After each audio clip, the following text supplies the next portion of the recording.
జతల బట్టలు ఉంటే 4 జతల బట్టలు కావాలనుకుంటాం. పిల్లలు చదువు లేకపోతే చదువు కావాలనుకుంటాం. అంత ఉంటే కేసీఆర్ నాన్నగారి లాగా పెద్ద వ్యాపారం కూడా చేయొచ్చు అనుకుంటాం. సో ప్రజలను మోసం చేయడానికి మనం ఇది ఒక పరిచయం అక్కర్లేనటువంటి ఒక సభగా నేను భావిస్తూ ఉన్నాను వెల్లంపల్లి గారికి. అయినా సరే ఈ సభను ఏర్పాటు చేసుకొని ముందుకెళ్లాలని చెప్పినటువంటి జగనన్న ఆదేశాల మేరకు ఒక ఆఫీసును ఓపెన్ చేసే కార్యక్రమంలో ఆ పేరుతో మనందరినీ ఇక్కడ చేర్చి ఇది ఒక పరిచయ కార్యక్రమంగా ముందుకెళ్తున్నటువంటి వైఎస్ఆర్ కాంగ్రెస్ పార్టీ అభిమానులందరూ కూడా ఇది రేపటి ఎన్నికల కోసం, రేపటి పోరాటం కోసం ఒక సమూహాన్ని ఎదుర్కొనే క్రమంలో ఒంటరిగా వైఎస్ఆర్ కాంగ్రెస్ పార్టీ నాయకులుగా జగనన్న ఆదేశాల మేరకు ముందుకెళ్తున్నటువంటి కార్యకర్తలు, నాయకులు, అభిమానులు అందరూ కూడా వచ్చేసినటువంటి ఈ సభలో నేను 2 నిమిషాలు మాట్లాడి, ఈ మధ్యకాలంలో ప్రతిపక్షాలు అనబడేటువంటి వాళ్ళు వాళ్ళ జీవితకాలం అభివృద్ధి అంటే ఏదో ఏదో అని చెప్పుకునేటువంటి వాళ్ళు ఈరోజు జగన్మోహన్ రెడ్డి గారు సంక్షేమం మాత్రమే చేస్తున్నాడు, అభివృద్ధిని మర్చిపోయాడు అని చెప్పి ప్రజలను మోసం చేయడానికి మన ముందు ఒక పెద్ద నటనతో ఉన్నటువంటి అనుభవజ్ఞులందరూ కూడా వస్తూ ఉన్నారు. నేను ఒక పేదవాడిగా, అంబేద్కర్ వాదిగా, దళితుడిగా మీ ముందు ఒక అంశాన్ని చెప్పదలుచుకున్నాను. అమర్త్య సేన్ ఏమని చెప్తాడంటే, ఈ ప్రపంచంలో ఎదిగినటువంటి దేశాలు కొన్ని, ఎదుగుతున్నటువంటి దేశాలు కొన్ని. ఎదిగిన దేశాలని డెవలప్డ్ కంట్రీస్ అంటాం. ఈ డెవలప్డ్ కంట్రీస్ ఏం చేస్తే ఎదిగాయి, డెవలపింగ్ కంట్రీస్ ఏం చేయకపోవటం వల్ల అలానే ఇంకా ఎదగడానికి ఒక ప్రయత్నం చేస్తున్నాయి. ఆయన చెప్పిన డెఫినేషన్ ఏంటంటే, ఆయనకు అందుకే నోబెల్ బహుమతి వచ్చింది. ఏ ప్రభుత్వం అయితే పబ్లిక్ డిస్ట్రిబ్యూషన్లో ఉంటుందో, ఏ ప్రధాని అయినా, ఏ ముఖ్యమంత్రి అయినా భారతదేశంలో పబ్లిక్ డిస్ట్రిబ్యూషన్స్లో ముందుండేటువంటి వ్యక్తులు మానవ వనరులను సైతం వాడుకొని, డాక్టర్ బాబాసాహెబ్ అంబేద్కర్ ఆలోచన విధానం, హ్యూమన్ రిసోర్సెస్ను వాడుకొని ఆ దేశాన్ని ముందుకు తీసుకెళ్ళగలిగితే అది వెల్ఫేర్ అవుతుంది. వెల్ఫేర్ నుంచి డెవలప్మెంట్గా టర్న్ అవుట్ అవుతుంది. వెల్ఫేర్కి ఒక డెఫినేషన్ ఉంది, కానీ వెల్ఫేర్ అంటే కొంతమంది ఎదగటం లేకపోతే కొంతమంది వెనకబడి ఉండటం కాదు. వెల్ఫేర్ అంటే ఇదిగో ఇక్కడ వస్తూ ఉంటే మధ్యలో ఒక బ్రిడ్జ్ కనపడింది మాకు. ఈ బ్రిడ్జ్ ఎంత కట్టారంటే ఒక కాలువ ఉంది. ఈ కాలువ నుండి బయటికి రావాలంటే ప్రతిరోజు తడిసి రాలేం, దిగి రాలేం, కాబట్టి బ్రిడ్జ్ కట్టాం. ఇప్పుడు అందరూ దాని మీదగా వస్తున్నారు. వెల్ఫేర్ అనే కార్యక్రమం ఈ దేశంలో పేదల్ని, మధ్యతరగతి వాళ్ళని, ఉన్నత తరగతి వాళ్ళని అందరినీ సమానంగా ఉంచేటువంటి ఒక బ్రిడ్జ్ ఇది. ఈ బ్రిడ్జిని జగన్మోహన్ రెడ్డి గారు ఇప్పుడు నిర్మిస్తున్న కార్యక్రమంలో డెవలప్మెంట్ ఎక్కడుందో అని అడుగుతున్నారు. నాకు తెలిసి నేను కూడా ఒక 5-6 డిగ్రీలు చేస్తున్నాను. ఇంజనీరింగ్తో పాటు పబ్లిక్ అడ్మినిస్ట్రేషన్ ఉంది, పొలిటికల్ సైన్స్ ఉంది, తర్వాత ఇంకొక 2-3 పీజీస్ ఉన్నాయి. డెవలప్మెంట్కి ప్రపంచంలో ఎక్కడ కూడా డెఫినేషన్ లేదు. చంద్రబాబు నాయుడు గారిని ఒకవేళ కనపడితే మీకు ఎక్కడైనా సరే, బాబు నీ డెఫినేషన్ డెవలప్మెంట్కి ఏంటి అని అడగండి. సైకిల్ నుంచి మోటార్ సైకిల్ కావాలనుకుంటాం, పూరి గుడిసె నుంచి పెంకుటిల్లు కావాలనుకుంటాం, పెంకుటిల్లు ఉంటే సిమెంట్ స్లాబ్ కావాలనుకుంటాం, అది ఉంటే 2 అంతస్తులు కావాలనుకుంటాం, లేకపోతే 2 జతల బట్టలు ఉంటే 4 జతల బట్టలు కావాలనుకుంటాం, పిల్లలు చదువు లేకపోతే చదువు కావాలనుకుంటాం.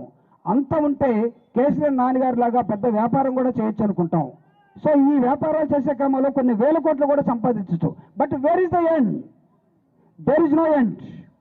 డెవలప్మెంట్ ఇది, ఇక్కడి నుంచి ఇక్కడ దాకా వెళ్తే ఇది డెవలప్మెంట్ అనే దానికి ఒక డెఫినేషన్ లేనటువంటి దాన్ని వీళ్ళందరూ కూడా జగన్మోహన్ రెడ్డి గారు డెవలప్మెంట్ చేయటం లేదు. నాకు క్రిస్టమస్కి 2 జతల బట్టలుంటే మేము శుభ్రంగా ఇల్లు అలుక్కొని పండుగని బాగా చేసుకుంటే 2 జతల బట్టలు, ఇల్లు, పండుగ బాగా జరిగితే దట్ ఈజ్ డెవలప్మెంట్ ఉంది. మాకు 2 పిల్లలుంటే వాళ్ళని బాగా చదివించుకుంటే ఆ కుటుంబానికి అది డెవలప్మెంట్. ఒకవేళ 1 ఎకరా నుంచి 4 ఎకరాలు సంపాదించుకొని వ్యవసాయం చేసుకుంటే అది డెవలప్మెంట్. అంతేగాని 100,000 ఎకరాలు ఉంటేనో లేకపోతే కొన్ని లక్షల కోట్లు వస్తేనో ఇది ఒకటే. దాని తర్వాత ఏమంటుంది? దీనికి పవన్ కళ్యాణ్ ఎప్పుడైనా సరే ఆయన ఏం చదువుకున్నాడో నాకైతే తెలియదు. కొన్ని సభల్లో 7th ఫెయిల్ అయిన అంటాడు, కొన్ని సభల్లో ఇంటర్మీడియట్ పాస్ అయిన అంటాడు, ఎక్కడో నాకు ఇబ్బంది జరిగింది అంటాడు. ఇవన్నీ తెలియదు. కానీ what is the definition for development?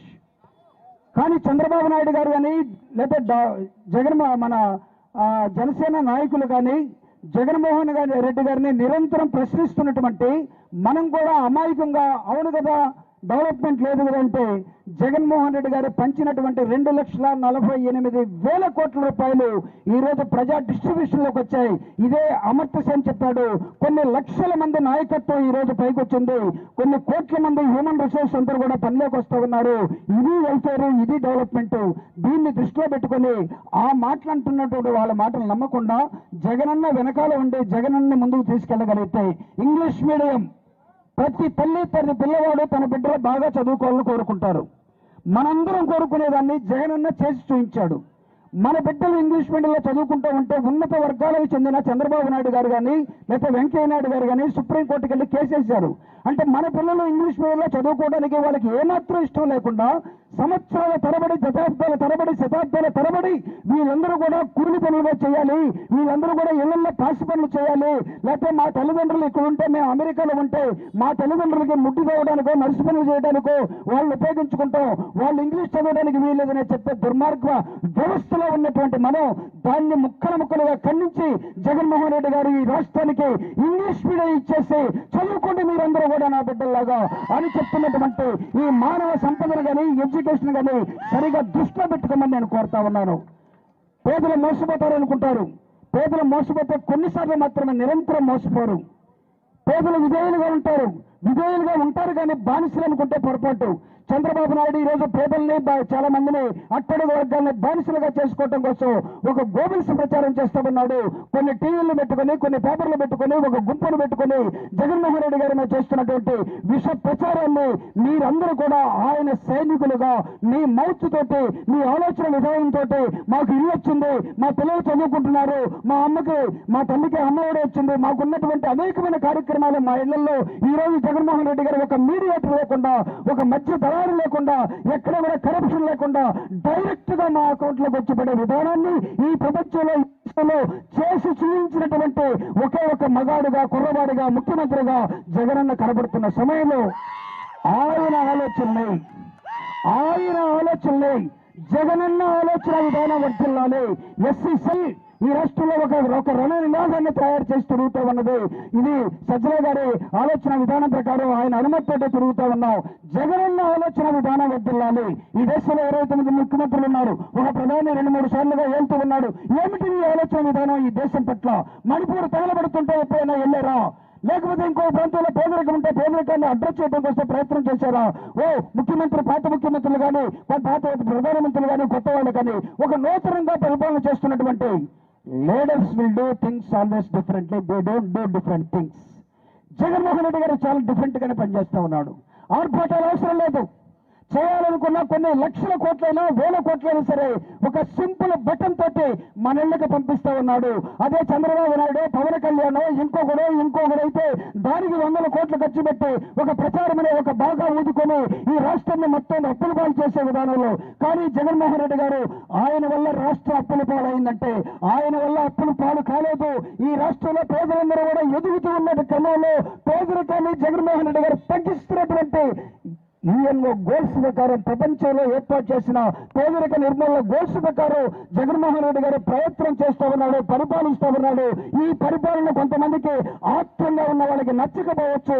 ఈ పరిపాలన నేనెప్పుడు అధికారంలోకి రావాలని చూసే గుంట నెక్కలకి నచ్చకపోవచ్చు. కానీ ఈ రాష్ట్రంలో ఉన్న 5 కోట్ల మందిలో దాదాపు 4 కోట్ల మంది పేదలందరూ కూడా జగన్మోహన్ రెడ్డి గారు సరైనంగా భావించే ఆలోచన విధానంలో ఏర్పాటు చేసుకుంటున్నటువంటి ఈ పరిచయ కార్యక్రమానికి ఎమ్మెల్యే మంత్రి గారు ఇటువంటి మాజీ ఒక దండం పెట్టి వీళ్ళందరికీ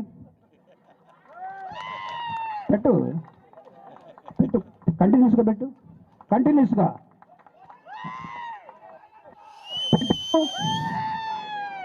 మీరు పెట్టరా? ఒక ఎమ్మెల్యే నమస్కారం పెడుతుంటే పెట్టరా? లేడీస్, మీ ఎమ్మెల్యే గారు 2 చేతులు ఎత్తి జగనన్న ఎలా పెడతాడు అలా పెట్టున్నా అన్న, జగనన్న ఎలా పెడతాడు అలా పెట్టు. మీరు take the response from media and all. With this I am closing my information. Thank you very much. Thank you sir. మీ యొక్క మంచి సందేశం ఇచ్చి ప్రజల్ని బాగా ఏదైతే రాష్ట్ర ప్రభుత్వం చేస్తున్న మంచి కార్యక్రమం కూడా బాగా చెప్పడం జరిగింది. ఈ సభను ఉద్దేశించి సోదరులు, పెద్దలు, స్థానిక శాసనసభ్యులు, మన ప్రణాళిక వైస్ చైర్మన్ గారైన మన మల్లా విష్ణు గారిని మాట్లాడుతుందిగా కోరుతున్నాను. అదేవిధంగా సర్వానుమూర్తి గారు, లక్ష్మీపతి గారు, మీ ఇతర కార్పొరేట్లు ఎవరు వేదిక మీద రావాల్సిందిగా కోరుతున్నాను. ఈరోజు రాబోయే ఎన్నికలకు సంబంధించి విజయవాడ సెంట్రల్ నియోజకవర్గానికి సంబంధించి ఆఫీస్ని ఈరోజు మనం ప్రారంభించుకున్నాం. దీనికి పెద్దలు రాష్ట్ర సలహాదారులు సజ్జల రామకృష్ణారెడ్డి గారు, పార్లమెంట్ సభ్యులు, వేదికను అలంకరించినటువంటి వివిధ హోదాల్లో కార్పొరేటర్లు, మేయర్లు, డిప్యూటీ మేయర్లు, వైఎస్ఆర్ కాంగ్రెస్ పార్టీ సీనియర్ నాయకులు అందరూ ఉన్నారు. ఎన్నికల టైం కూడా దగ్గరే ఉంది కాబట్టి పోయినసారి 2019లో 151 సీటు కింద గెలిచాం మనం. ఈసారి మొదటి స్థానంలో గెలిచే సీటుగా మీరందరూ కూడా పనిచేయాలి అని చెప్పని జగన్మోహన్ రెడ్డి గారి నాయకత్వంలో మనకందరికీ తెలుసు గత 5 సంవత్సరాల్లో మనం ప్రభుత్వం చేసినటువంటి విధానాలు. కాబట్టి మీరందరూ వైఎస్ఆర్ కాంగ్రెస్ పార్టీ అభ్యర్థి వెల్లంపల్లి శ్రీనివాస్ గారిని గెలిపించాల్సిందిగా కోరుతున్నాను. థ్యాంక్ యూ అన్న, థ్యాంక్ యూ. అదేవిధంగా ఈ కార్యక్రమాన్ని వీక్షించి పెద్దలు, సోదరులు, స్థానిక పార్లమెంటు సభ్యులైన కేసీఆర్ నాని గారిని మాట్లాడాల్సిందిగా కోరుతున్నాను.